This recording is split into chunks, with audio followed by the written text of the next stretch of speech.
This is Plastic Adventures. Hey, everybody out there in YouTube land. Thank you for joining us again on Plastic Adventures. I am Doug. I am with my co-host Steve, and we have a very special guest with us this evening, Mr. Joshua Skye, who is a writer for the Masters of the Universe mini comics that all of us love when we get our new Origins figures. So thank you for joining us, Josh. Thanks for having me. Yeah, Well, it's he really forgot cool. to mention all the other cool stuff you write too. So, yeah, thanks for making time and being on with us there, man. No, 100%. I'm a fan just like you guys. I collect toys and action figures and all sorts of stuff. So it's just it's always good to be amongst the ilk. Right, Absolutely. right. You know, I don't think there's a more attractive feature in a guy than a nice toy collection, but maybe I my happen to wife agree. would say otherwise. I don't know. Anyways, yeah, we're plastic bits sharing time. So I'm empty-handed this week, but I think Doug's probably got some cool stuff, and something tells me maybe Joshua's got something cool too. I do. If you guys don't mind waiting for a second, I got to grab it from the other room. But something thing, does yeah. come to Go mind. for it. Yeah, in fact, Heck I'll yeah, share man. mine while you go grab yours. Please do. All right, I'll start off really small. I know a lot of people out there know I like Power of the Force, so I grabbed a real cheap, nice Power of the Force Han Solo. These are Yeah. going cheap. Pick them up while you still can. Uh, Actually, I think they're better than the newer toys, tell you the truth. I like them. you know, you can make the argument for the 5 POA on You those. can. Uh, but that is one of my favorite bad 90s action figures because he's not Han Solo. He's it's me, Han Solo. Han Solo. Yeah, totally. I Yeah, know. yeah. They're in such interesting poses too. They're like I don't know. I don't know who sculpted them, but they get my vote. But yeah, Uh, hey, I was happy to see them when they hit the store shelves, you know, and I collected a bunch of them too. I've got that very figure off camera here. So there is definitely some nostalgia attached to that. But boy, it's like Star Wars was hitting the Hulk Hogan vitamins or something during that era. they were, especially that first Are wave you of them.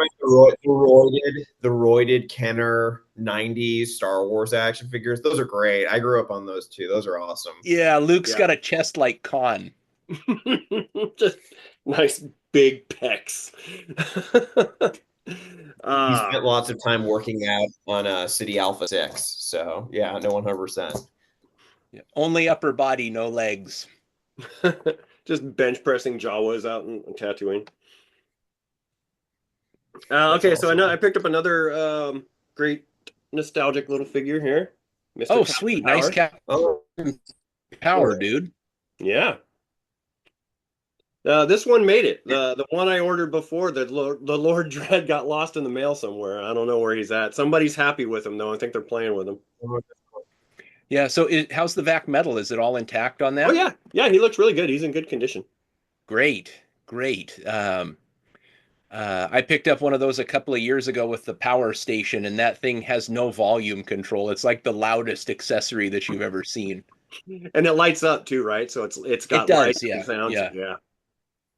Yeah. Okay, real quick, I'll finish. I picked up a Repro Wheeljack. Oh yeah, yeah. I love Beautiful, those beautiful things. figure. And then of course the crossover stuff that I was super excited about, right? Oh yeah, yeah. Oh, very cool. Yeah, this one's great. He's huge. He's way bigger than Gigawatt, like by far. And you have to put your own batteries in it. Hasbro did not ship him with batteries. The little 3-watch batteries that you got to put in there, by the way. So is the light up feature, is that the little Yep, the thing light on goes the back front? and forth. Yeah. He talks, and yeah, it's pretty cool. It sounds just like the old Knight Rider, right? But Sweet. yeah, he's pretty cool. And then the last crossover I got, Oh, it yeah. was $29 Nice. for Black Friday sale. I would not have picked this one up if it wasn't that cheap. Well, one of the cool things I do like about that toy is that it's got all the interchangeable headbands. Yeah, So Hasbro didn't soak you for $50 a pop to buy different colored headbands on the same toy. So they were nice enough to have a little foresight to add those in so that you know Yeah, you could so display them as nice of whichever them. turtle that you wanted. Yeah, yeah. Yeah, that's all I got. So That's I wanted to awesome. get mine through mine quick so we can see what Josh has. Sure. Yeah. First off, super nice haul. I got very lucky recently, and on my Instagram, I'm posting a little bit, but I need to post more about it. I was in the elevator at work. A lawyer who I work with, I'd mentioned I'm like collecting, retro video games and all sorts of stuff, and he goes, "Oh, I have a bunch of just I'm like, oh, you have a bunch of Transformers or GI Joes from the '80s you want to sell you?" He goes, "Actually, I do," and you never know what you can run into. And I have to tell you guys, gosh, almost the entire line of G1 Transformers complete. Like, it's What? insane. Yeah, I can show you. It's on my Instagram. I can show you. So if you want to see a picture of that, and then we're just getting to GI Joes, and oh my gosh, all sorts of play sets, tons of vehicles, like pretty much all complete.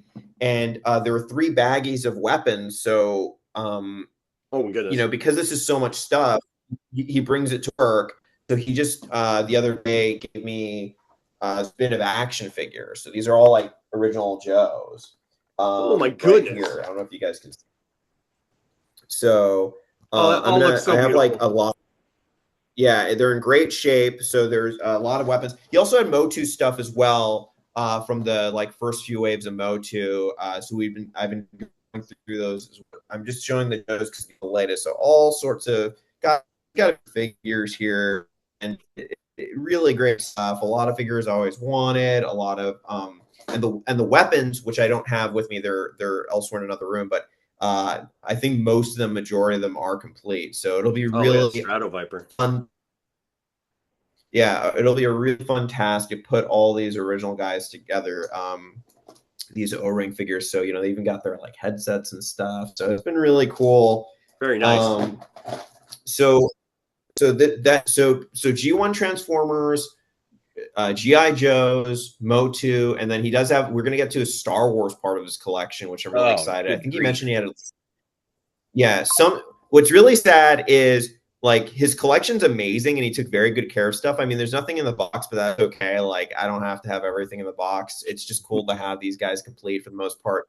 But what I will say is, he goes, "Oh man," I'm like, "What?" He goes, "In the '90s, we forgot some big pieces we gave away because we just didn't have space." And amongst those big pieces was a near complete USS Flag. And like, okay, I mean, that thing is huge. I don't know if I'd have room for an Imperial shuttle and then a Millennium Falcon. The shuttle Millennium Falcon, I'm not devastated about because I have an inbox Falcon and I have 2 shuttles, so I'm good on that. But Nice. it would have been cool to have a flag. But still, honestly, it's truly a great haul. And then also, here's just a few other items. Being a writer, I really love collecting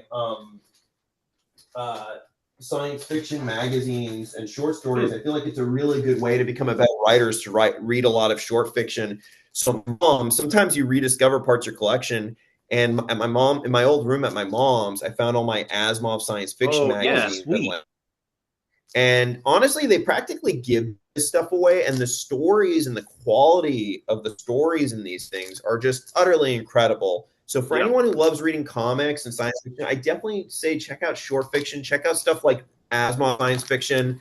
You won't be disappointed. It does take a little bit of a curve to like get used to, some of the fiction is just very, crunchy and stuff. But overall, I think it makes you, there's so many great adventures and different interesting stories. I also collect like original Golden Age pulp, so I've been like bagging some of them, amazing stories from like 1947. And then like it's like, so shall ye reap. So it's like the discovery of the atom, which was really cool. And, that's like they're going into like the atomic age. And here's another Golden Age one, which is just such a cool, like, I love the art. Like, such a cool. Yeah, the art's so amazing. And then paperbacks, honestly. And then I've been getting into like bagging because comic collectors bag and board stuff. So I've been getting into like bagging my paperbacks. So I've been buying like I think again amongst the most overlooked collectibles on the market right now is paperbacks, science fiction and fantasy paperbacks. You get them for nothing. They're amazing. So I got like The Last Planet with Andre Norton, like 1950s. Oh yeah, that looks really cool. I got like a bunch of Isaac Asimov gold. I got another Andre Norton book like Key at a Time. I love this sort of like pulpy stuff. I like modern stuff too. But yeah, that's some of the stuff that I picked up recently that I'm really stoked about. It's not like I pick up that much every time, but this happened to be a good season, and I feel very blessed to buy that guy's collection, honestly. Yeah, so like I'm just wondering what the hell's going on here. What kind of deal with the devil you made to run into the sweet G1 collection and all these great magazines and all that stuff? That like never happens, dude. Like Well, I'm lucky in the sense that I live in California, but collections are everywhere. Honestly, these collections do exist, and 100 times, 99 out of 100 times, people won't have this stuff, but randomly someone will, and you just ask, and you don't ask every day, and you don't ask every day. But like, if you run into someone and go, by the way, and you can joke, you would be shocked at the sort of stuff you can find. I've uncovered comic collections that way, toy collections, like.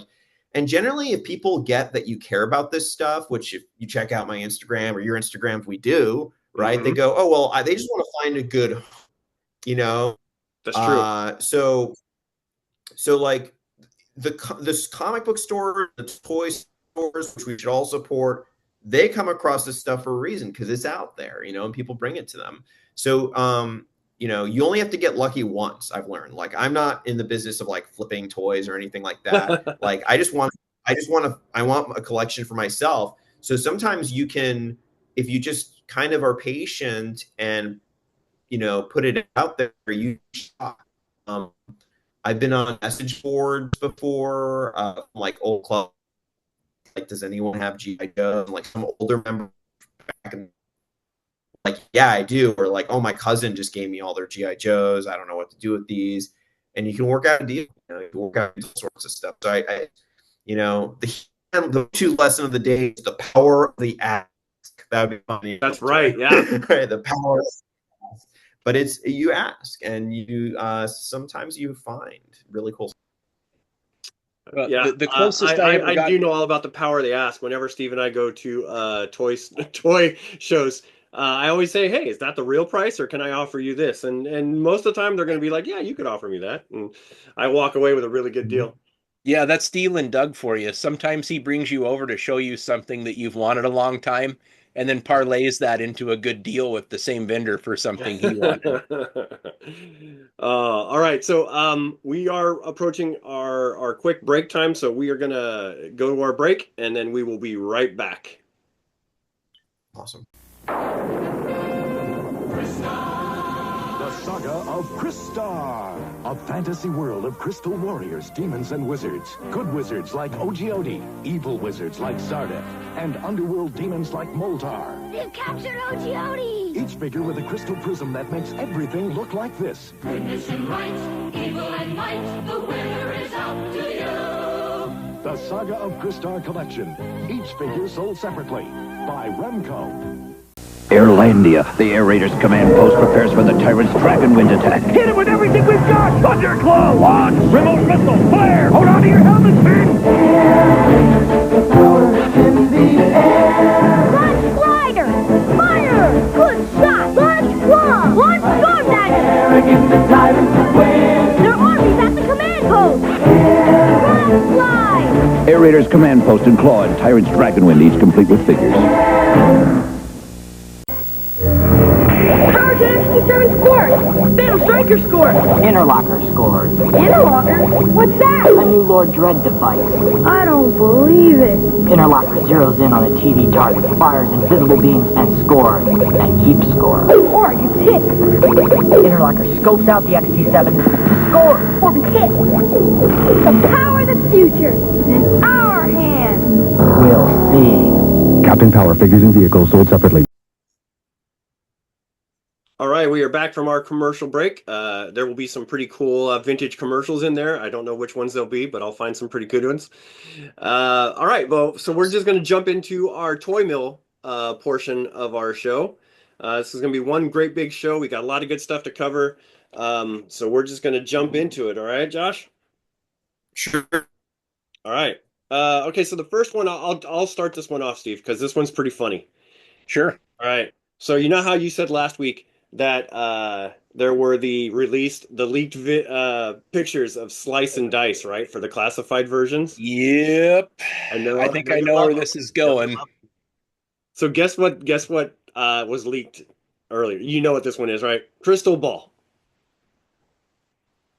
for classified. Isn't that great? The Cobra HR department is filling out nicely. The psychiatrist is now part of the part of the deal. Man. Yeah.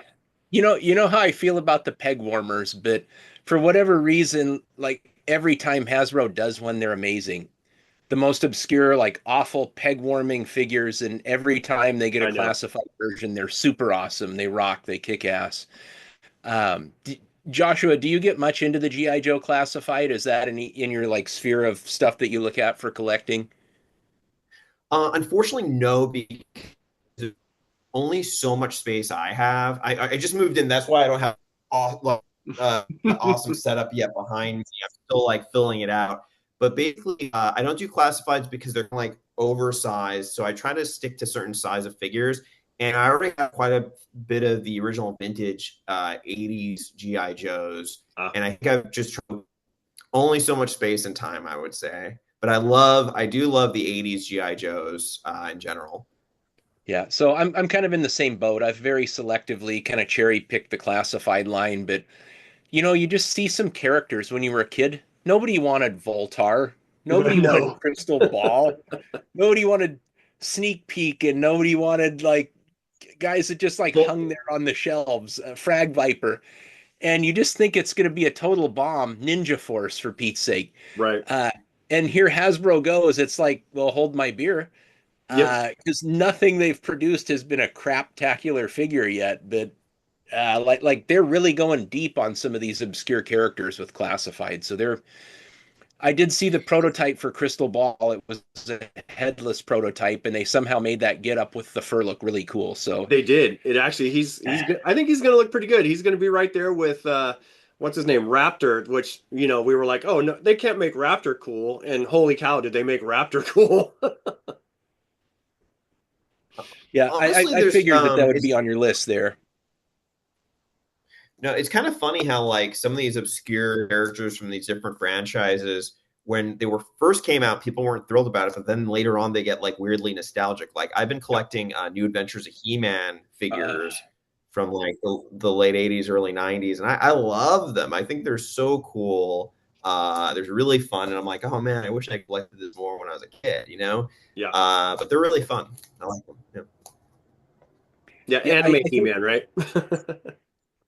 That's one of those things where a little bit of distance, absence makes the heart grow fonder. It was such a departure from original masters that, I think a lot of us kind of rejected it, but you are correct. That's some really good figures in the line. And as they produced more versions of He-Man, he got more He-Manier, like he was back in the gym. And by the time they got to the end, He-Man belongs, the gym. Yeah. I don't know, lifting up Castle Grayskulls or something. I don't know what he does to work out, but that line kind of had a nice evolution to it, and it's actually really cool if you can get yourself to get out of that original Motu sort of mode. Mm-hmm. Did you collect any of the 2000X stuff there, Joshua? Not back when it was coming out, honestly. My toy collecting. What really reignited my toy collecting story was Toys That Made Us, the series produced by Brian Folkwise. Yes. I mean, I always loved toys. I used to work for Marvel Comics in New York City, and I would collect toys there, but I didn't really start having enough space, or quite frankly, like until I got a little older, making enough money to really buy them, which was like a lot of the original vintage stuff. Mhm. So 2000X was kind of in that space where I was a little too old, not young enough, and not in a place to like really do that. But what I will say is I love that series. I think it's amongst the best written Motu stuff out there. And I've had the privilege of knowing the guy who story edited it and really spearheaded the series, Dean, the late Dean Stefan, who's the nicest guy ever. Really cool. So I do love the 2000X series, but I did not have the opportunity to collect some of those stories. I have a few now. I think I have like a He-Man 2000X and stuff, and I think the Origins one as well. But I haven't really delved into that that line fully as a collector. There's a lot to collect in that line, by the way. So make sure you do have room if you ever want to go down that rabbit hole. Let me just ask my wife first. There's only so many rabbit holes I can go down under. Yeah, we've got one of these ring cams, so there's no package that comes into the house that isn't under the scrutiny of the person I answer to. Okay, so yes, Crystal Ball's pretty cool. How about did you guys see the Missing Link Sunstreaker? Like they finally Transformers, they finally released some really good color images, and that's an incredibly well engineered figure. It looks great. And did you also happen to see the price tag that comes along with that? Yes. $90. Wow. $90.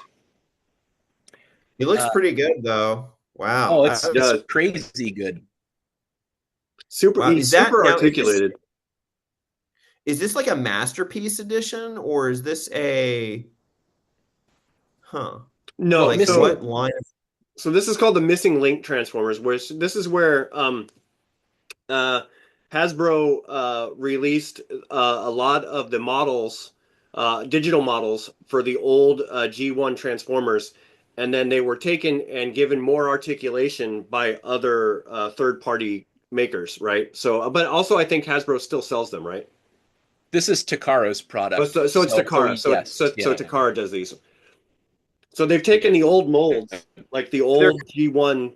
Oh wow. Yep. Wow.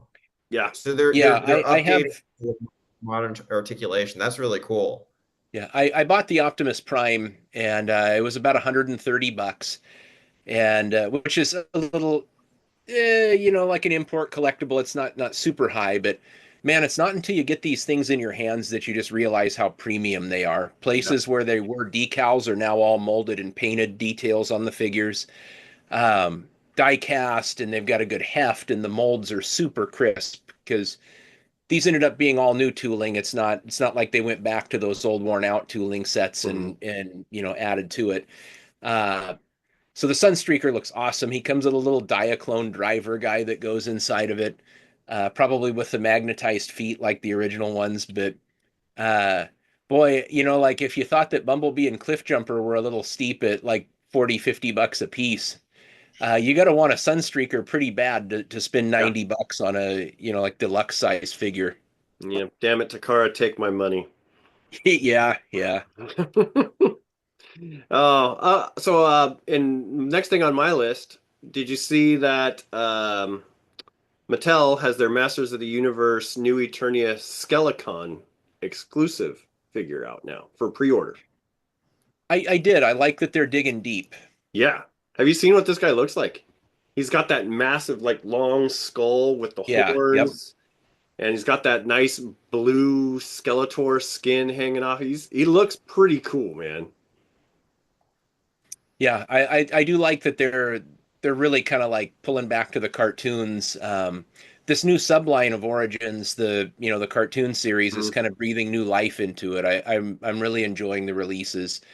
The Turtle crossovers are hit or miss, but it's still nice seeing that product on the shelves. I'm glad that He-Man's out there living his best life in 2024.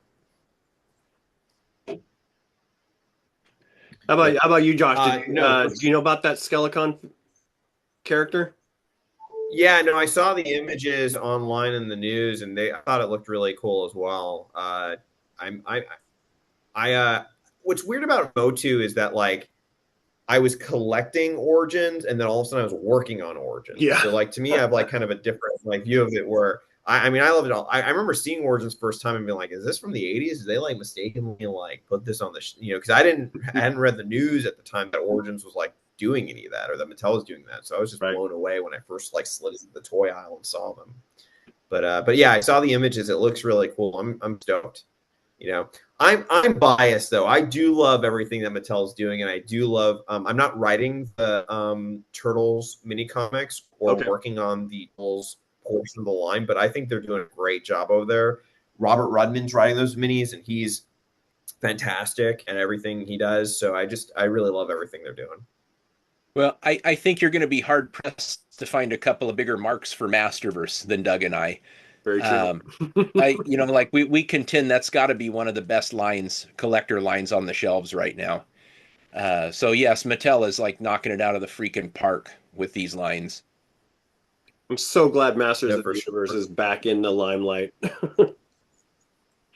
No, for sure. Yeah, it's an incredible like colorful, fun toy line, and it's optimistic, which I really appreciate now. You don't really, I feel like optimism we don't have enough of it in this world. And I feel like the era that He-Man came from was a very optimistic era. And that still is kind of baked into the DNA of Motu. Yeah, I think so too. I think we went through this period like in the 90s where all the heroes had to be Wolverine or brooding Batman. And, like classic Superman gets kicked to the curb because he's a goody-goody and he's uninteresting. But, I think those character types are unique again now. I'm super looking forward to the James Gunn Superman. It's about time. I had a conversation with Alan Burnett, who's like a hero of mine. He had read a script I wrote about the golden age of comics. It was about Stan Lee. It was called The Man and the King, and it was about Stan Lee breaking into comics when he was 16 to be Jack Kirby's assistant, right? And cool. Stan Lee's uncle, Martin Goodman, ran this is all true. He ran Timely Publishing, right? Okay. But Alan Burnett, when we're talking, and Alan Burnett was like, he oversaw the DC Universe cartoon block from in the 90s and into the 2000s. I mean, Batman animated, he executive produced it. I mean, Superman, all like Just League. I mean, this guy is a legend. And when we're talking, he said that he was concerned that Superman was a dead character. And I said, no way is Superman a dead character. The most perfect heroes I can think of from TF, like the franchises, are Superman and He-Man, right? Totally. Like those are perfect characters. I don't think Superman I think Superman is timeless, honestly, just like He-Man is. So, anyway, that's my rant on that. He is far from dead. I think he's just, everybody has a different take on their characters, on their favorite characters, and I think we've seen a couple of different takes on them. But we haven't really gone back to the roots of what made these characters popular in the first place. And I think that's kind of the direction that we're going with the James Gunn Superman, which is what I hope. Yeah, fingers crossed. And, like we all want this stuff to succeed, and I love Superman, so I think that the world needs more great Superman stories. But like you said, I don't like it when properties or like different stories and such where they're being dark to be cool. I feel like that was a very like post 9/11 feeling that the country had, where we kind of lost a lot of optimism and it led a lot of our storytelling. I feel like we need a return to optimism, and like Superman is good. Superman is just like wholesome and good. So I really would love to see that, and I feel like fans do too. Yep. So cool. Yeah, that's I 100% agree with you. I want a Superman who's just a nice guy because that's how he was raised. Yeah. You just learn to be a good person that way. Show me the wholesome hero. I'm here for it. Yeah. Yeah. Okay. Did either of you hear or see the story that broke that Elon Musk might have some passing interest in buying Hasbro so he can get Dungeons and Dragons? No, is that? I did. Are you sure that's not a troll? I did see that. I don't know if it's true. It got out there on a Okay. couple of outlets and it's caught steam. And it wouldn't surprise me if that guy was a total D&D nerd. I am, but I'm also not a guy who sends people into outer space. Yeah. Uh, but what do he's a really polarizing figure. Do you think that he would have a chance to make business better for Hasbro, or do you think that sticking his fingers in there would be the wrong place to get involved? I think I don't want him near it. I mean, I'll say this. I don't know much about the guy personally. And again, we're Oh, go ahead. spitballing. Buying Hasbro to.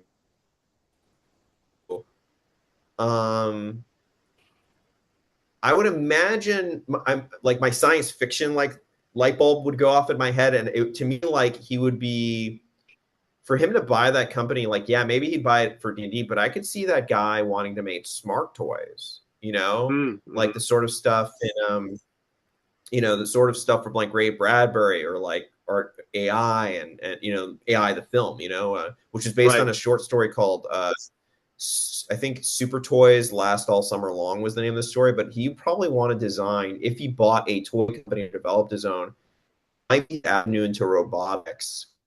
And, if so, he'd probably make smart toys.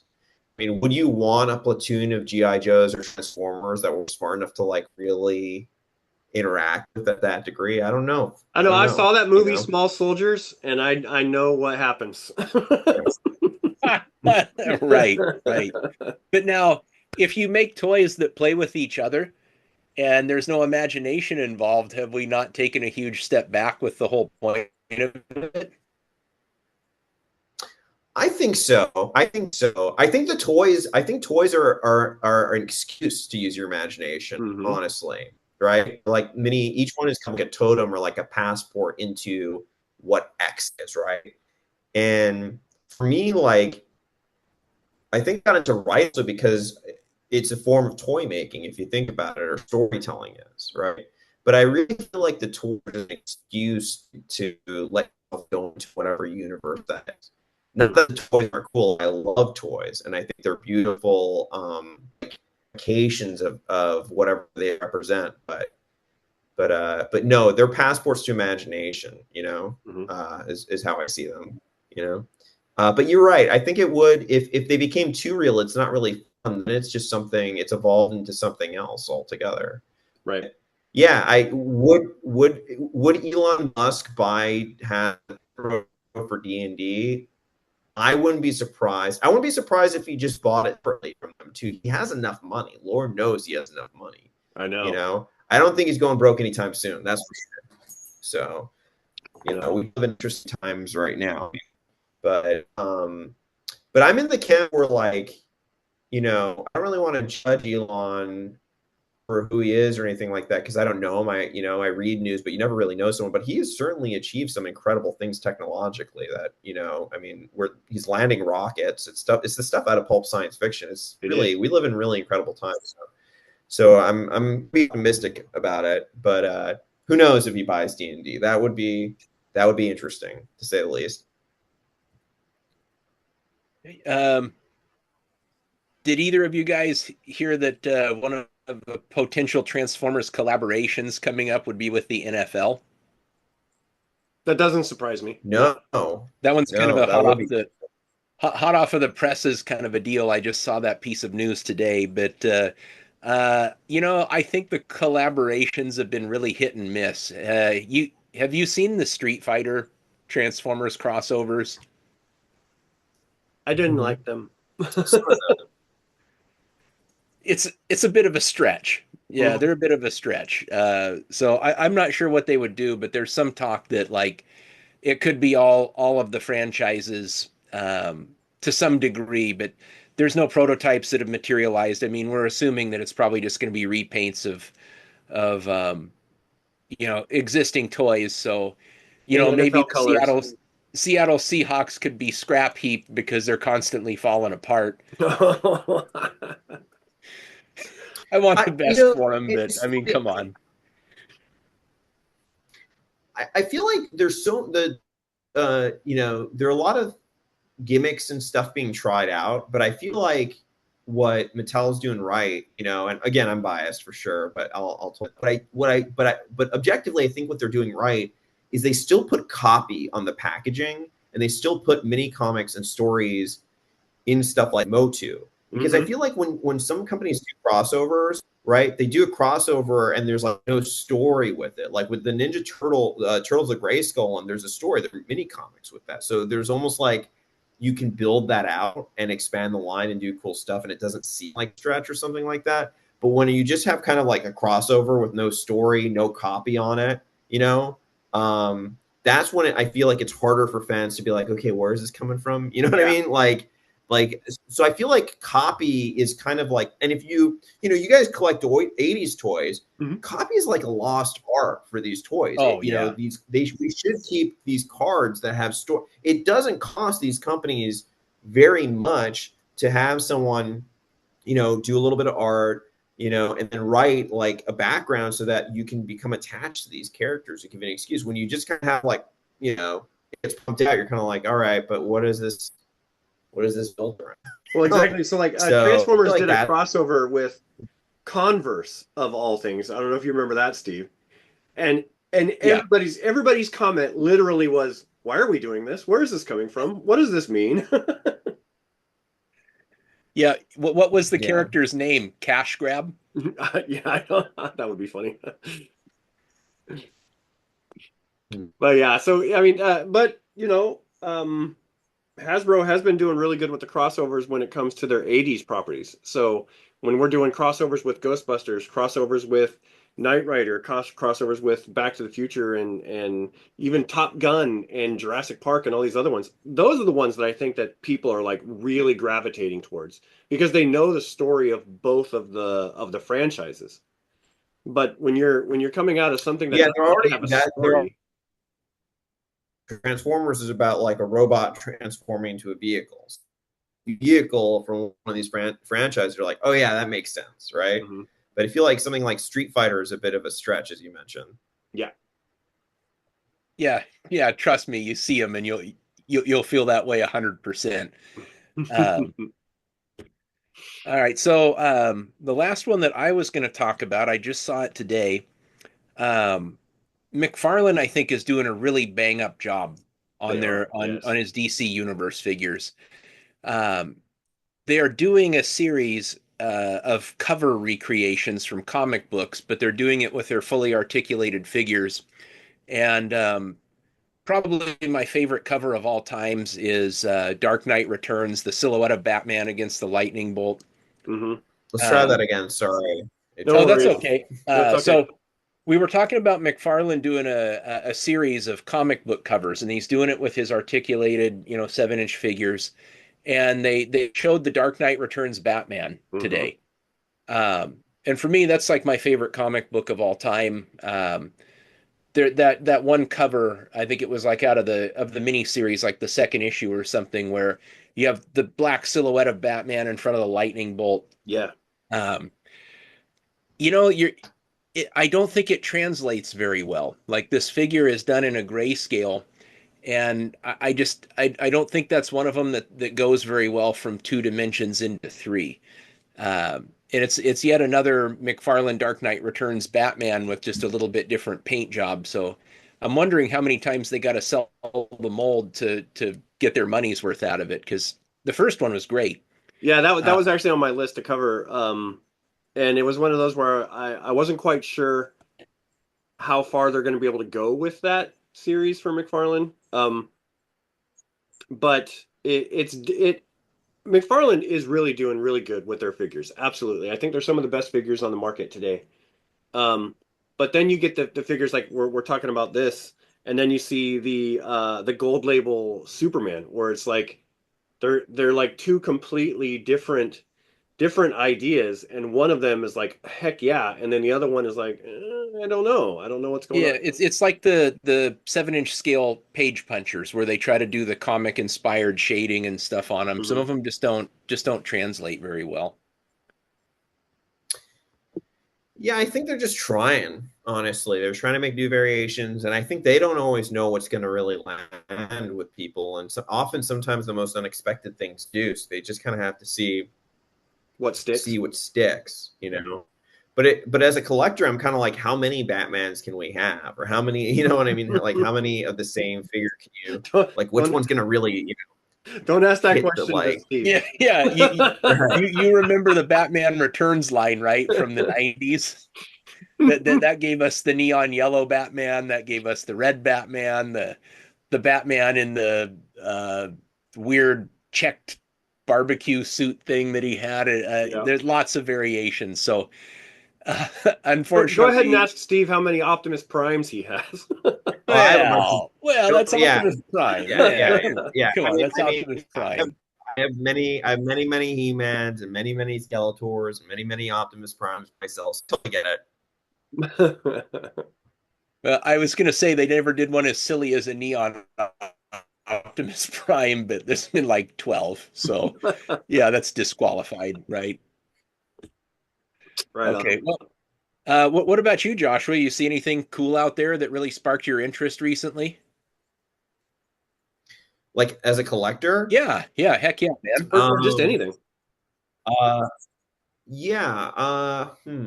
Let me see what I've been really into lately. Honestly, just kind of, I'm in the middle of a move, so I'm just kind of like realizing how big, as we were talking about earlier, like how big a collection can get. So now I'm kind of like trying to be a little choosier, but it's hard, you know, like it's so hard. In terms of like new stuff that's coming out, I don't follow it as closely as you guys. Honestly, I do collect a lot of stuff, but it's kind of as it comes out. But in terms of stuff that's coming out,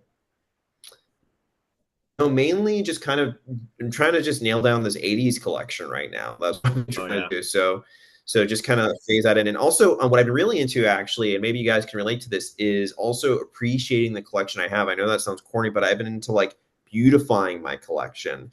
So like all my individual action figures, I've been buying like specific baggies for them, or like plastic cases. Mm-hmm. I've been bagging like all my comics and stuff like that, and also like the paperbacks, as I mentioned. So just kind of like beautifying my collection, making sure all the weapons are with the characters and stuff like that. So a lot of just kind of taking care of what I have now and improving that, and buying like special cases. So that's kind of what I've been into lately, and just figuring out like what is the best way to do that. Gardening. I guess this would be my version of gardening. No, I agree. That's one of the things that Steve and I always talk about. I mean, like I think the bane of any collector is space, right? And then the second one is how do I show off what I have in that space?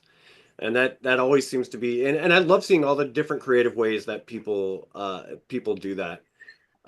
Steve actually was the one that turned me on. You can see his behind you. It would turn me on and like, hey, let's turn it into a store display, which made it such a really great idea and saved on space because you can stack them, right? So yeah, no, that is a really cool idea. Yeah, I don't know if I'm fully an in-box collector or out of the box collector. I'm like I'm like Schrodinger's collector. I'm like a little bit in between both. And I like, so I have a lot of Origins figures in the box, and then of course open, and then I have a lot of like vintage stuff in the box open. But like more and more, I think I'm becoming an out of the box collector just for space. I love box art, but I feel like a lot of the pieces I have I want. I mean, obviously it's always infinite, but it's the space, how many action figures can you like put in baggies versus like having the box, right? Not nearly as, you can't, having them in the box, like, so, and then also damaging those boxes by mistake. I've definitely damaged them like, Yes. Yep. Yeah, we all know that all of that stuff is, I think, the thing that every collector has to contend with, right? On some level.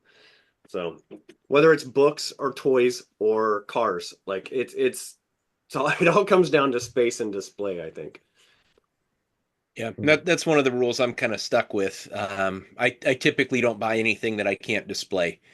It's a shame to get something super cool and then just stick it in a box out in the garage. So, yeah. So like, would a flag be great? Yeah, a flag would be great. How the hell are you going to display that?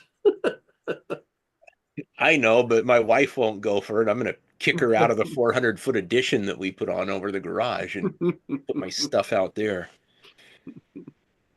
Never will that happen. All right, so the one last thing that you'd actually found a lot of the things that I was going to cover, so that's really cool. We're on the same page. Great. But one thing I did see is another Masters of the Universe piece of news.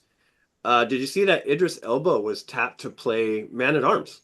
Yeah, super cool, man. I'm really excited about that. I did see that in the news, and that is really exciting. Especially with his work on movies like Thor, I think he'd be really great as a Man-at-Arms. So I hope that's true, and I hope it everything comes through. But I think he would do great in that role if and when the movie gets made. Hopefully it does. Yeah. And hopefully we don't have another. Well, I say hopefully we don't, but I secretly do love Masters of the Universe, the movie. So I love it. I think it's like what we were talking about earlier, where like later on you get very misty-eyed and you look at it with renewed like interest, and you go, "This was actually really great! Like great theme song, great costumes. It was epic." Dolph Lundgren. I actually got to I know one of the executive assistants or the executive assistant who worked on Motu. She assisted the executives of Motu in like the early 80s. Right. And she said that she remembers when they were casting for He-Man and there are all these like hunks walking around her desk, and she was like, "I have the greatest job in the universe." Can you imagine the casting office for that? I didn't even think of that until now, but wow, the people walking in must have been huge. I love the movie unabashedly. I've loved it since it came out.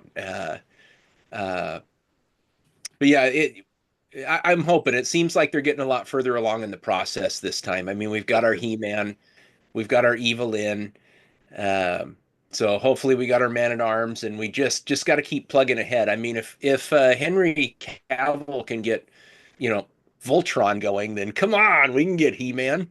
Absolutely, for sure, and for sure. The actors, I'm not so much a care about the actor that's cast for them. As long as the story is good and the actors are capable of carrying the character and portraying the character as one that everybody either can recognize or can get behind, right? So who it is really doesn't really matter as long as they can portray that character and carry that story the way it's intended. 100%. I'm on the same page. Yeah. So I thought that was a bit of interesting kind of news, and I think that's it. That's all I had for news. Yeah. I think that we can head to the grand finale, the Sandbox. Yeah. Cool. So we'll go ahead and end this segment here with another commercial break, and then join us for the grand finale. Awesome. The evil Mr. Cobra can't have you under my power. I, Stratos, will obey. He-Man, Stratos, and Cobra Khan each sold separately. Your evil mist won't make a slave of He-Man. Oh, yeah? One more blast of my hypnotizing mist, and now you're gonna feel real power, Cobra Khan. Cobra Khan figure is new from the Masters of the Universe collection. Other action figures each sold separately from Mattel. Road Blasters. Road machines with power to race the ultimate race. With shields and weapons you attach to fight the ultimate fight. Look, the motor lord! Its power force will stop him. Your support team is ready for action. Clear the way! Fire cannon! We made it! We won! Road Blasters vehicles with snap-on accessories, new from Matchbox. So this is the new Hurricane. Hoo-wee! Glad it's on our side, Hondo. Tracker here. Assemble masks. Intruder closing in. It's a Venom Stinger. Look out! Hurricane engaged. Vehicles each sold separately with a figure. Firefly heading for the sky. Mask, where illusion is the ultimate weapon. I'm getting out of here. Mask, Hurricane, Firefly, and Stinger, each sold separately. New from Kenner.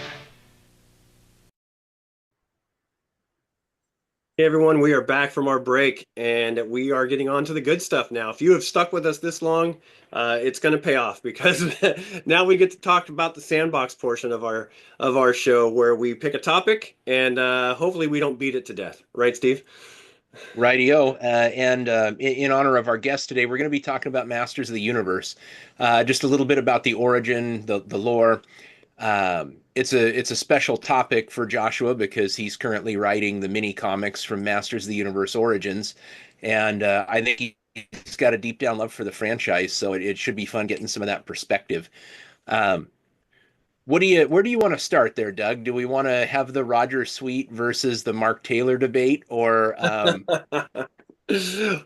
who created He-Man? No, I don't know if we want to go back that far. I think we've all seen the toys that made us, and they've kind of gone through that enough. But what I think was really cool, which I like about our topic today, is I think all three of us have grown up on Masters of the Universe, right? And we saw Masters of the Universe when it first came out.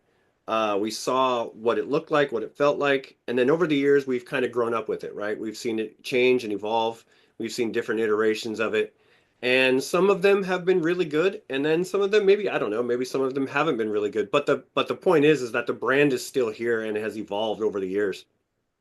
And there are still people talking about it and playing with the toys and reading the comics and really engaged with it. So there's magic there that I think everybody recognizes.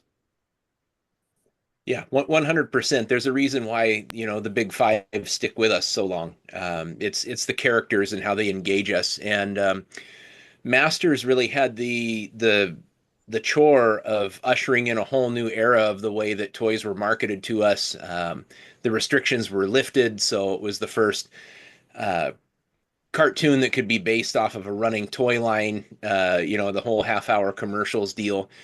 But it really kind of set the pace, and there hasn't been another show quite like it since then. It had a real dark, like moody background to it, and it was juxtaposed with these very bright characters and a terrific kind of Shazam-like character with the He-Man, Prince Adam.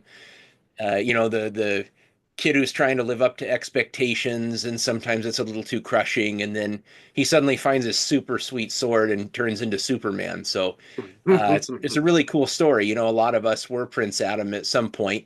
So I think it just resonates a lot that way. So Doug and Joshua, do you have a favorite era of Masters of the Universe, or is it all just from the very beginning, the originals?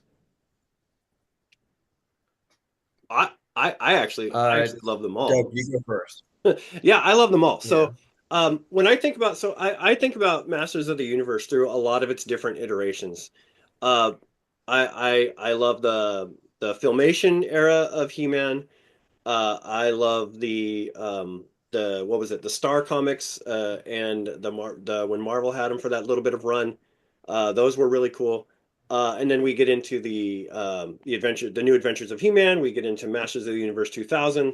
We get into the live action movie, and then more recently we get the Revelation series that was on Netflix. So it's been around with us a lot, but I think the one that really kind of sticks with me and resonates with me is all of that initial original art and story that was laid out in those mini comics, which has changed. The story has changed over the years, but that first kind of like 6 or 7 comics that came with those characters showed a planet that was like in turmoil. Like they used a lot of dark purples and dark reds in the comics, and Skeletor was really scary looking, and He-Man was very barbaric, and there wasn't necessarily really a story about who they were. It was more about a story of their conflicts, right, in that time. So it was just, I don't know, it felt like it was like very feral kind of writing and very kind of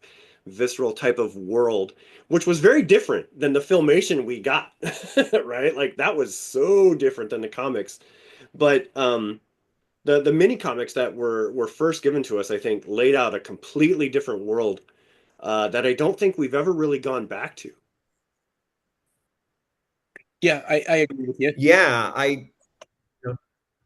yeah, yeah. It's interesting that you mentioned that because going through the mini comics and reading them all and really studying the art. I mean, those embryonic ones, those ones that kind of started the Big Bang, the Alfredo Alcala ones. First off, stellar art. I mean, in general, like when I write Motu mini comics, I imagine it like the greatest in my head, like the greatest Motu art ever, right? Which is a lot of that stuff in the 80s, quite frankly, and the different modern artists, of course, who are great working on it now. But like I see it in those like really just like you're in it, like those Rosettan-esque murals and stuff that are just like where you see and you go, I want to be in that world. That is so cool. And for the Alfredo Alcala ones, yeah, you see how the story evolves and the attitudes of it. It's a very primordial, primitive, visceral sort of world. It is. And it kind of have those like Paquiladar, like Edgar Rice Burroughs meets Frazetta sort of feeling, right? Because they're based on, a lot of those are like based on a Frazetta art, but like Alcala really brought his own flair. Taylor also brought his own flair, of course. Axel and I have spoken about this, and Axel's the one who does a lot of the cardback arts for Origins, and he did a fan-based toy. They only made like 10 of them. It was like a fan project. Oh man. And it was like released only in Germany. And I think he did like the laser turrets or the cannons. And as a part of that project, I haven't really told many people this, or anyone this really, or maybe one or two people, but basically as a part of that project, I had written a mini comic script just as a fan, right? Of He-Man not He-Man, but of Motu in that old school world. Right. But because the schedules were so tight and Axel's schedule was so tight, that script never got made, unfortunately. So that's kind of like a lost story. But what was fun about that was to delve into those original minis, which I also have, like the physicals. Like they almost feel ancient when you take them out, even when they're But I just love. There's something about the artwork. I mean, some of the things I do when I write Motu to get inspired is to just get. There's a great book. I think Tim Seeley was the writer on it, and so is his brother. But I love getting that art book and just flipping through that original. So there's the original pages of art. I have this one that was released by Dark Horse that has all the mini comics. That's a phenomenal one. I read that one. Honestly, all the Dark Horse books are worth getting. They're incredible. The Character World Guide and Compendium is good. Let me see. Do I have that one on me right now? It's just part of. There's the Toys of He-Man, which is amazing. There's the newspaper strips. The newspaper one. One that's. Yeah, and then there's also which a lot of work went into all these books and the archiving. In the newspaper one, what's interesting, I didn't know this, they never actually were able to recover all the original newspaper strips. Like, I don't know if anyone actually has a complete, comprehensive collection of them, and I don't know if they all were destroyed or not. Like, there's many that are missing from that book. Sad. They weren't able to capture them all. Yeah, I mean, they're sad, but it's also kind of interesting. But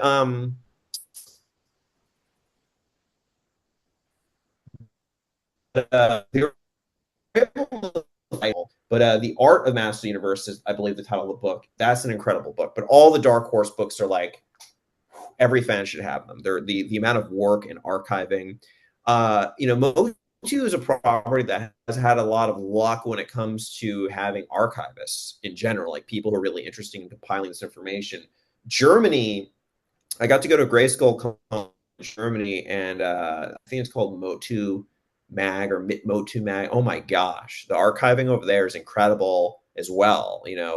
And Spain also has a Motu magazine that they put out early or something.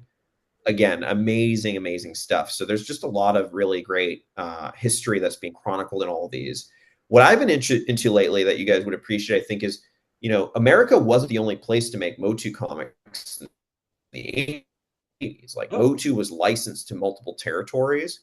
So what I've been doing when I was in Germany, I bought some of the German comics, and on my phone you have Google Translate, but you can actually open up a camera and hover above something. Yes. And in your camera, you'll. And I've been reading the foreign comics that way. And EHOPA, I think, is the name of the. No, they're called the EHOPA comics, but there's a publisher. I forgot the name of them. They're so good. I wish their name didn't escape me right now. But there's a German publisher who's putting them out. They're incredible. The re-releases, and the UK also did many. I think they did like 100 issues or something of their own comics. So, Wow. so there's a lot of lore out there, and to me, that's why He-Man has reached the level of like cultural mythology, or or pop mythology, right? Because the interpretations and variations that now exist of the same characters and places all vary from different territories and stuff. So that when you get to that level, then it's mythology. Which He-Man do you mean? The Filmation version, the mini comics version, the Star Comics version, the classics edition version. So it's like, so yeah. Anyway, I could go on this rant forever, but you guys get what I'm saying. Yeah, absolutely. And that's another one of the reasons why when we were in our previous segment, we were talking about Idris Elba being Masters of or Man at Arms. Why it's interesting to see different takes of these characters, kind of building like separate kind of universes that okay, this is the story of Masters of the Universe if we envision it this way, right? And so it's kind of cool to get to see all these different versions or these different iterations of these characters grow and progress over time. And to what may not have started out how we recognize it, but how it ended up may not be as bad as what it was. So I love having all these different iterations and all of these characters. But the lore itself changes between each one. Yeah, because it's reached the level of mythology. The lore. I mean, as a writer, as someone who's gotten lucky enough to write for this, what I can say is that, like, for me anyway, I want it to be at its core, like, Master Universe, but you also want to somehow build it and grow it in a logical manner so you offer readers something new, right? Something fresh, but that they're also familiar with. And the only way to do that is to be true to it, right? Right. But in terms of like what was the best version or whatever, it's so interesting because I got into a really good conversation with Tom DeFalco, who used to be editor-in-chief of Marvel for like a good number of years. And I was saying, my favorite comics were from the 80s. Well, I don't know. The 70s were really good. I mean, the 60s Silver Age was really good. And he said, the best comics are always the ones you grew up with, bar none, right? So, and it's so true because when I used to work for Disney, and at Disney, they did a study on like, who loves Star Wars the most? Like which version do people love the most? And I was astonished. That's a hot topic there, Josh. Well, yeah, I know. But what the study brought back to Disney was that it was 50-50. And you're like, how? And this is before the new trilogy. This was the prequels and the original trilogy. I'm like, 50-50, no contest, the original. What are you talking about? What are you talking about? And then you learn, well, then you see the reason behind the study and go, yeah, you grew up with the original Star Wars, but there's a whole generation that they only know Star Wars through those prequels. And that was mind-blowing to me. The other thing was that, did you know that the movies at the time, I don't know what's going on now, were not the gateway to Star Wars for kids. The gateway to Star Wars, their first exposure was Lego. They knew Star Wars via Lego. And most properties, or many properties, are originally known via Lego. That's why Lego tries to like brand it like it's Lego's Marvel and it's Lego Star Wars. So they think Lego, right? I'm getting a lot of this stuff, but like you get what I'm saying. Yep. But anyway, but it's what you grow up with. So like I grew up with a lot of the He-Man stuff from the 80s. So that's like my favorite in terms of probably design, outside of Origins, of course, because I'm biased. But but I would say like really I love that, and that's what's great about Origins in general, I think, is it captures that 80s flair with modern articulation, and it absolutely yeah. So anyway, that's my rant on that. Yeah. Well, so when we talk about lore and we talk about the evolution of it, and we see the different eras, like we were talking about, the original mini comics, the Filmation, and so on. When you were what is the word I'm looking for? When you were the most, oh God, my words are escaping me. Like, what is it that brought you to Masters of the Universe as a fan, as a person who wanted to write the stories, as a person who wanted to evolve the characters, what was it about Masters of the Universe that you were like, this is it. This is what I want to do when I grow up? Oh, gosh. Well, you can't ever plan what you're gonna get the opportunity to write on. First off, like when Mattel was like, "Do you want to write for He-Man?" I didn't even believe them, right? Because when you work in comics and Hollywood, so much stuff falls through. You know, like, do I want to write for He-Man? Yeah, I also want to win the lottery. Like, you know, like, sure. You know, like I went through a whole interview process, and then afterwards, like, well, here you go. I was like, this is yours now. Just handed me keys to a Lamborghini.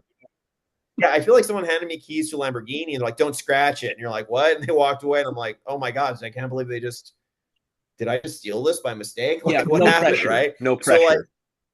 So I would say, like, I just remember being in the playground and seeing comic book art in general, and especially of like the late 80s, early 90s, mid 80s stuff, like being like, what is that? And then watching cartoons and watching all this stuff. So I feel like He-Man is such an optimistic, explosive imaginary universe. It is almost like the reverse Star Wars, right? Star Wars is like a sci-fi fantasy, but He-Man's a fantasy science fiction, right, combination. And I don't think anyone does it more purely than He-Man, if you think about it, right? And He-Man also has way more latitude. I mean, I love Star Wars, don't get me wrong, but I think He-Man has way more latitude in terms of the universe, where you got starships and you got swords and you've got like humor and you've got, you know, Etheria and Eternia and these different planets. You have science fictional, like hardcore, like where it's hardcore more with like new adventures. You've got dark fantasy, you've got magic, you've got so many different elements that are work. They kind of threw everything into the pot and it like totally worked. So the latitude of the property I really love.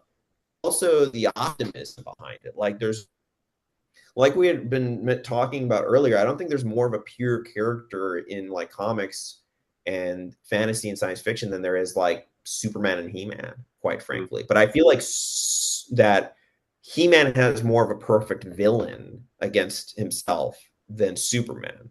Like Lex Luthor's a great villain for Superman, don't get me wrong, but I feel like Skeletor is the perfect villain for He-Man, right? Oh, yeah. So that's my take on it. I also believe, and you know, quite frankly, that Skeletor is not the most evil character in the Motu universe. If I had definitely to really not when you look at Hordak and some of the other ones.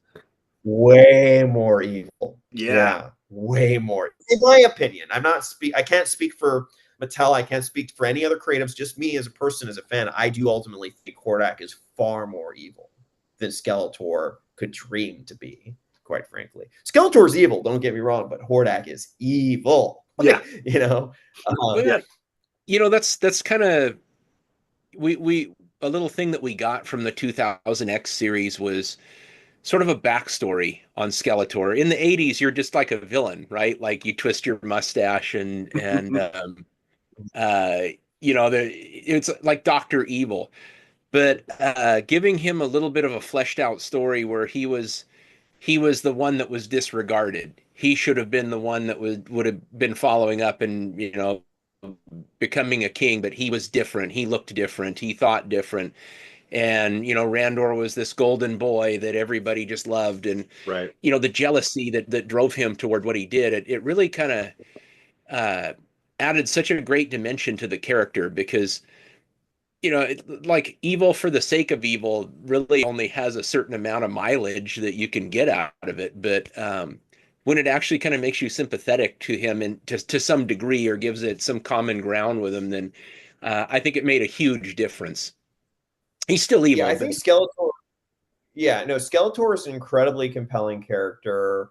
What I love about the 2000X series, you know, is the stories that it offered. You know, it just gave you a little bit more than, and it's not fair to compare the other series to the 2000X series. I think I would say the 2000X series ultimately has my favorite writing in it. You know, of the animated series.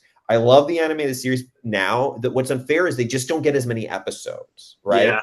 And I feel like as fans, if we demand anything, if I've learned, and of course I'm biased openly as a writer, because the more episodes you get, the more writing opportunities are out there for writers and for creatives. But once episode orders got changed on the streamers, it really redefined how we can view any property, right? Because if they only could do like 8 episodes or 6 episodes a season versus like when you go back to like 2000X when it was like 22 or 25 or something, and then like, you know, the original Filmation episodes are like 50 or 60, I mean, you get so much more latitude and ability to really flesh something out. So I feel like the 2000X series had the privilege of being in like, you know, just out of the 90s. So you still had this over the top budgets for show animated series where they would have these longer episode orders, and you had kind of more mature writers working on it. The writing has changed a lot on too, like that book we have done. Do I call you Doug or do you prefer? Yeah, no, Doug. Yeah, absolutely. That's my name.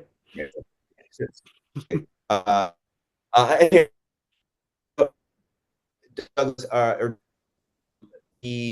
that book of the mini comics collection, he interviews in it. The attitude of the writers changed. The original writers were like, "No, who cares? Like, will this last?" So many problems trying to check. But as time goes on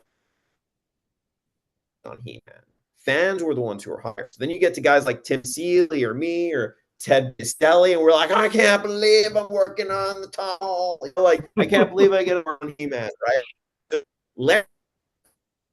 Larry Houston was a story. Larry Houston was always a fan of comics. So like Larry was such a best. Like, you know, I've got to do panels with him, and Larry is like, oh yeah. By day I was directing G.I. Joe, and by night I was working on He-Man, and I saw Stan Lee, aka the Pope, in the office at Marvel Productions every day. But he knew how good he had it, you know, like he was a fan. So that was like the difference. You know, a lot of people who fell into like even Michael Halpern, who wrote the original He-Man Bible, like he was like, I'm a live action TV guy. Like you can't make as much money in animation and stuff like that. So like I loved it, but like the real money was in, you know, the current generation of people working on He-Man are like, I love this stuff and I want to do as good of a job as I can. That's why like on Origins, like you can feel the love. Like the designers are He-Man fans.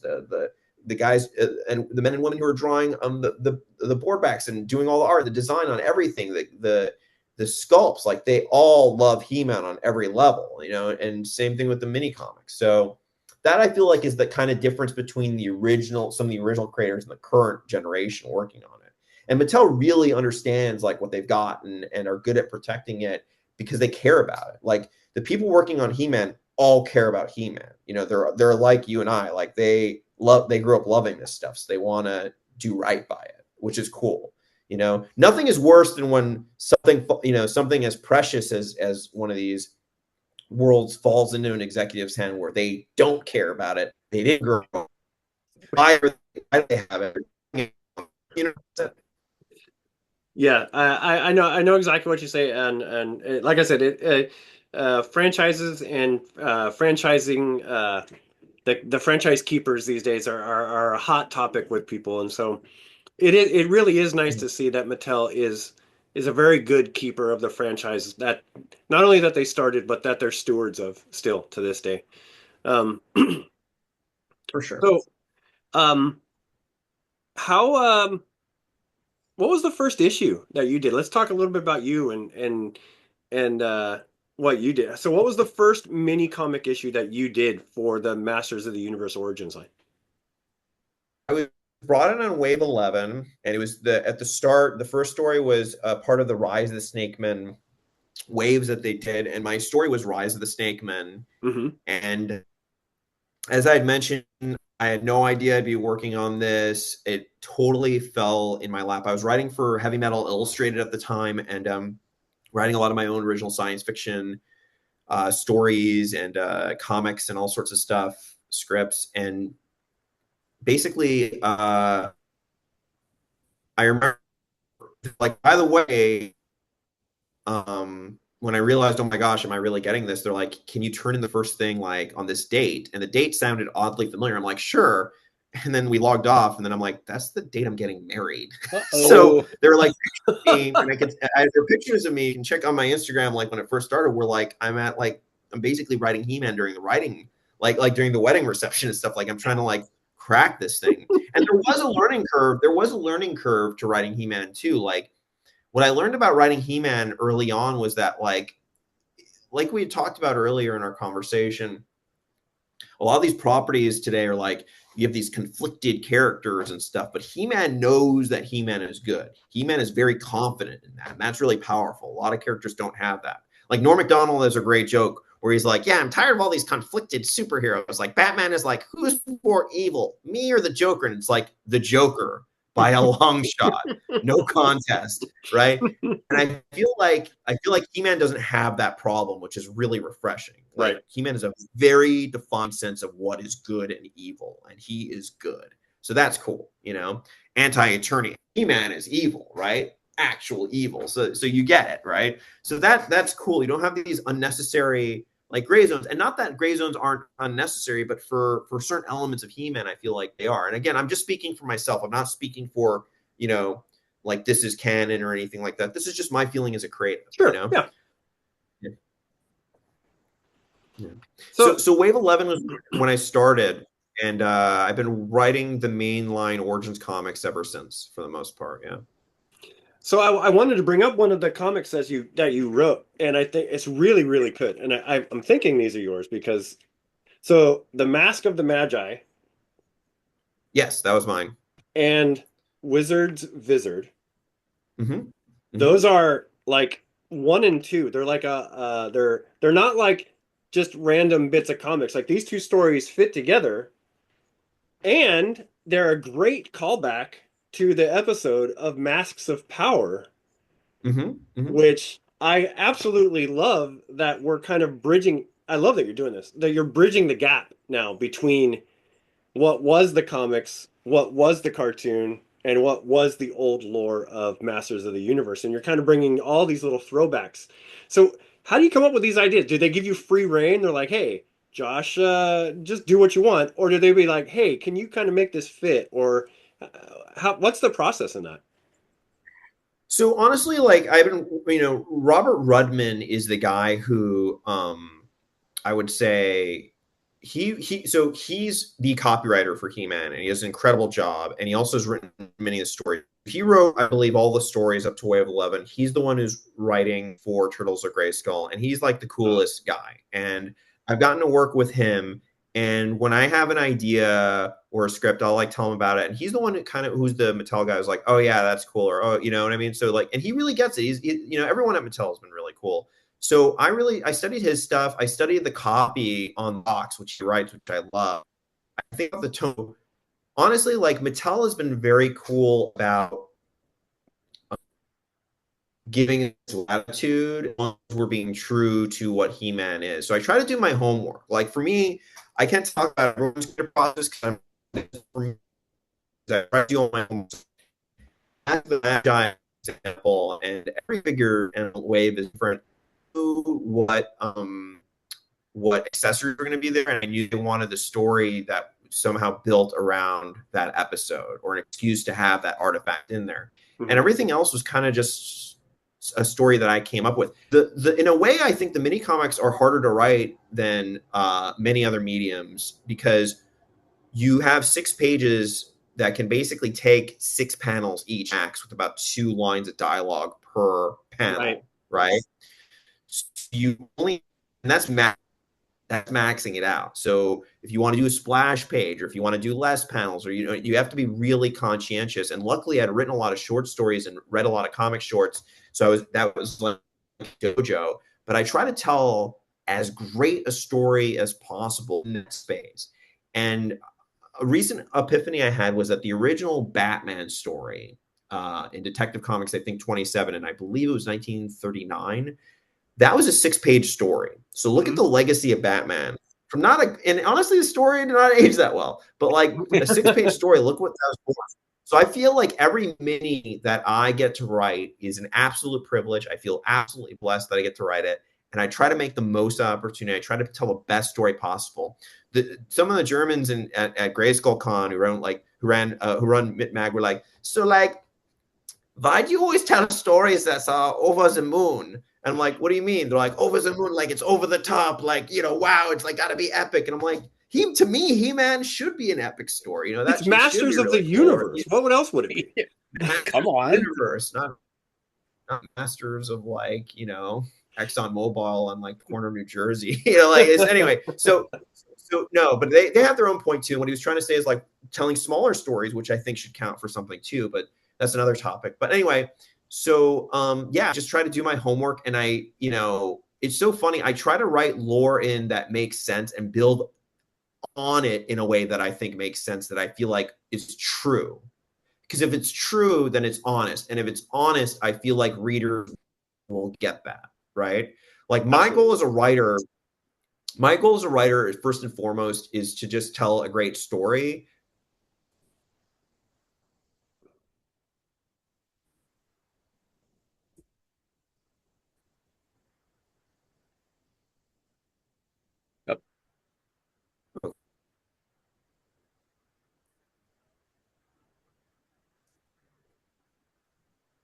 I apologize to everybody. We have a really bad internet connection, so stay with us. There are some gems that Josh is dropping, I swear. So if you're still with us, keep listening. So we missed all of that, Josh. I'm so sorry. I don't know what's going on. No worries. No worries. No worries. Where did we leave off? You were leaving off with wanting to write good stories. Respect for the lore and building upon it. Yeah, like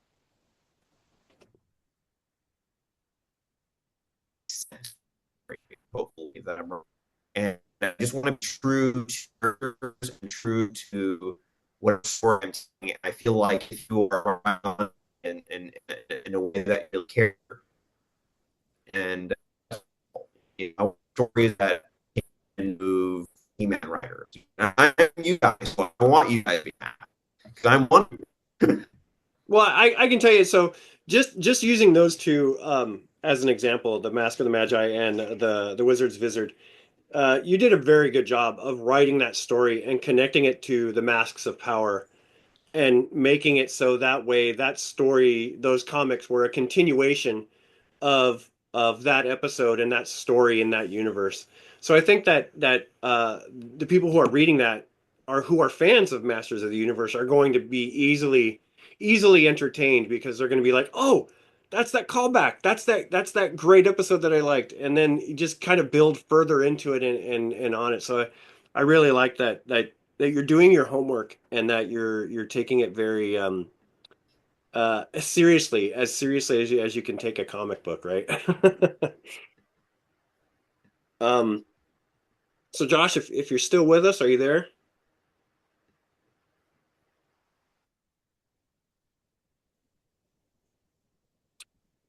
Yeah. It's all right. Hopefully. Yeah, it's been a heck of a ride so far. I think you and I can both say we're incredibly thankful to have had Joshua on the show tonight. I did want to ask one last question, but I don't think he can divulge the secrets of Grayskull, so that'll be for another time. Yeah, sorry. Even if he knew, he would not be able to tell us what the secrets of Grayskull are.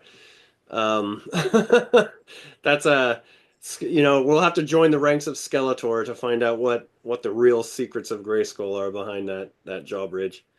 But if you're still here, I apologize for all of that, Josh. But with a couple of minutes that we have left, I think we have 5.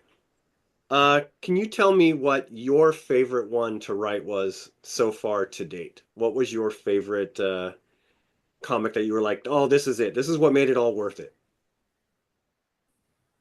Honestly, I love all of them, and I have fun writing them all, and I live it when I write it.